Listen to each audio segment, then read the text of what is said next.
আল্লাহর এক বান্দা ছিল নামাজে সেজদায়। তখন আল্লাহ রাব্বুল আলামিন তাকে ডাক দিয়ে বলে, বান্দা তুই যতই নামাজ পড়, যতই সেজদা কর, তোর জায়গা জাহান্নাম। এই কথা শুনে বান্দাটি বলল, আলহামদুলিল্লাহ।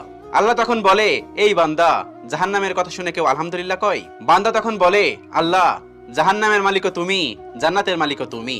তুমি আল্লাহ খুশি হয়ে যদি আমাকে জাহান্নামও দাও, তাও আমার আপত্তি করার কোনো অধিকার নেই। আল্লাহ তখন বলেন, বান্দা, জাহান্নামে গেলে তুই পুড়ে যাবি, তোর খুব কষ্ট হবে। বান্দা তখন বলতেছে, আল্লাহ, কষ্ট শুধু আমার হবে না, তোমারও হবে। আল্লাহ তখন বলতেছে, বান্দা, তুই পুড়বি জাহান্নামের আগুনে, আমার কষ্ট হবে কেন? বান্দা তখন বলে, আল্লাহ, কোনো মায়ের কোল থেকে যদি কোনো বাচ্চা পানিতে পড়ে যায়, তাহলে কোনো মাই দূরে দাঁড়িয়ে থাকতে পারে না, দৌড়ে গিয়ে বাচ্চাকে কোলে নেয়। আমার বিশ্বাস, ওই মায়ের চেয়ে কোটি কোটি গুণ দয়া তোমার বেশি। আমাকে জাহান্নাম দিলে তুমিও আল্লাহ শান্তি পাবে না। আল্লাহ তখন বলে, বান্দা, এই দলিল তুই কই পাইলি?